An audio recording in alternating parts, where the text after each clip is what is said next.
Hey guys, I don't know if you'll be able to notice throughout this video, but I just wanted to say real quick that I am really sick and my voice is like 5 octaves lower than it should be because my throat is super messed up. But I'm gonna try and get through it anyways and just give you guys a cool little video to watch. So yeah, today we're talking about the history of the Ozzfest Jester, mainly just about the mask itself, the parts that went into it, what was used for it and stuff. Just like, materials for it, all that kind of stuff. So these are two Ozzfest conversions I've done, fully done by me, other than the blank itself, which was a bone saw blank, distributed by Paleface & Co. Yeah, this is what all my blanks are done on, or all of my blanks are, Paleface bone saw blanks. So yeah. Starting out with the clean Ozzfest Jester, obviously Jim went and found he most likely went to the theatrical shop in Des Moines, Iowa. I don't know if maybe he didn't. There's probably that information out there, but I know that most of the members went to the theatrical shop in Des Moines, Iowa to get the blanks for these. Or not the blank, the unconverted original, which I do have one of, or it's a Paleface copy.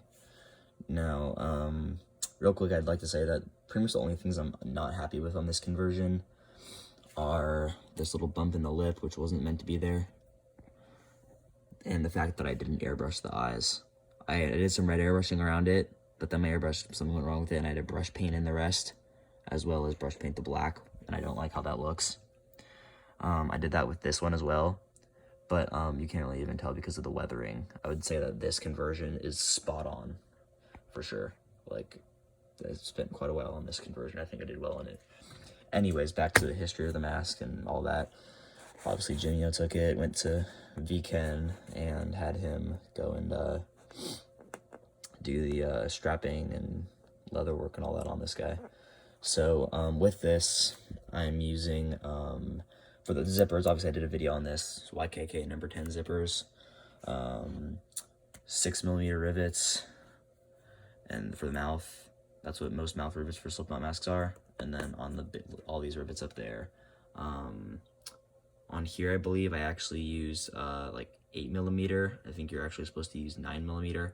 Really, when you're going to buy rivets, and it'll say like online or somewhere, the small rivets are what you want to get for these, and then medium is what you want to get for these. Sometimes their medium or large will differ, but it should be in the right zone. I would say if you can get like 9mm for these, top, inside rivets and stuff, I would get that, and then 6mm or so for the mouth rivets.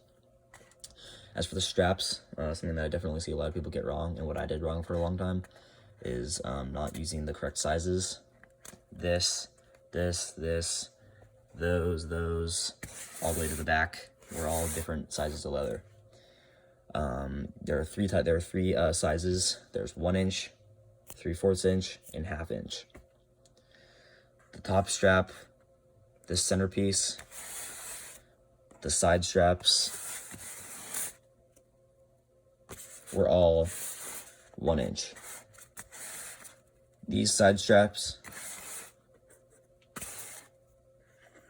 were a 1/2 inch. On the back here, where the O-ring is, it's hidden back there, but you can kind of see it. These straps there that connect down to these ones coming off there, those are the 3/4 inch. So you'll have 4 3/4 inch pieces. It's about 7 or so, 1 inch pieces, and then 3 1/2 inch pieces. As for the stitching, just regular thin thread. I've seen some people use embroidery thread and super thick threads. I don't think that's accurate. But yeah. Now, as for what kind of copy was used for these masks, I'm 90% sure that it was a matte copy. As to where I would think other masks like the Dynamo were gloss copies, because obviously the Jesters came in a matte and gloss copy. I am very sure that these were matte copies. On the sides with the stitching, it's basically just, and try to ignore those little yellow smears in there. You take you would basically cut the mask. I'll kind of demonstrate with this paper towel here. If I was to have pretend that this is that cut right there. You would take the stitching and you basically are folding the mask in on itself. I'll show you what I mean here. Let me just move the camera like that. You're folding it in like that. That's what it would look like from the inside. And then just stitching around it. You can use glue like I did to reinforce it while you're stitching. There was only about 2 or 3 stitch marks per thing. Some pictures you'll get really good quality and you'll be able to see it. I have some good pictures, so I think I got it pretty accurate down there. And obviously that and all the other top stitching and stuff was the same on the rotting version too. Also, this version looks like 10 times bigger here. It's literally just because it's on a larger head, because they do make these foam heads in large and small sizes. This one being a small. Then one of the trickiest parts, probably my least favorite part of some Jester conversions, is the neck flap piece. Really weird, unneeded, unnecessary neck flap. I just take a bunch of extra white latex that I have, or cut it off, because bone saw casts come with a big piece at the top. Let's say Bone Saw Studios. I take that and I usually can work with it. If not, I literally make masks so I can just cast my own puddle of latex. How these were done, and me and Christian Alvarez studied photos quite a bit, mainly him, you know, because you know, he's the pro. And he helped me with some of this a lot, actually. You take the piece and you stitch it with white stitching on this part, white or a very light gray, if my camera will focus. White or a light gray stitching on there, just like taking it like 2 pieces and just pinching them out like that, and then stitching them together. Then once it gets to right here, you need to make a cut down the mask and do the exact same thing that you did with these sides. And basically just fold it in. I don't know why my camera isn't focusing. This is really, really annoying. There we go. And then you basically just stitch it up with just a few, maybe 4 or 5 little pieces of white. And then right here, it actually switches to a different pattern. Over here, it was like pinched like that. This part here, the mask just goes right slightly, or this part just goes slightly behind the mask, and it's switched like that. Then there's another cut that goes down, which had black thread in it. And that's the same for this one. It got kind of tucked back there. I don't know why it's doing that right now, but it is there. So obviously this mask went and it started rotting, and it got yellow and yellower and yellower, and rust started to form on the rivets, which, as you can see, this is the heavily rotting version. But really it just kind of got yellower and yellower, and you know, straps started deteriorating, and you know, maybe stitching popped out in 1 or 2 areas, you never know. Eventually Jim obviously started getting a big rot hole here, as well as a little cut there, and a cut there. Here was the big main part, where he ended up taking white silicone caulking. I have it in here somewhere. Yep, right there, you can see it. Latex or caulk. I actually did use real caulking, just like Jim did on the nose here. As you can see, the zipper got super messed up. I think the level of detail on this conversion is pretty damn good. But yeah, rust started to form all over the rivets. Stuff got on the straps. It got dirty. There was other little bits of caulking, like right there, and somewhere up there too, I think. Yeah, right there.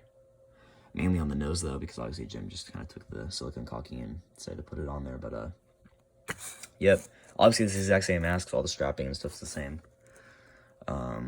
Personally, to do the weathering on this, I took yellow paint, mixed it up with water, and splashed it on, did a wash. Then did another one the exact same way, but with black. I don't know why this is going out of focus so much. Then I did with black. Then I sprayed black and yellow face paint, or some orange face paints and stuff. And then I took all-purpose white vinegar, a little salt, and mostly hydrogen peroxide, and made legit rust on these. Make sure you sand them first too. You can get it, if you apply enough, you can get a pretty good rust on there. And it's real too, so it's, you know, real deal stuff. Also, as for where to get certain straps and leather pieces and all that, I get my straps from KY Leather and Hides on Etsy or Kentucky Leather and Hides on Etsy. Good stuff there.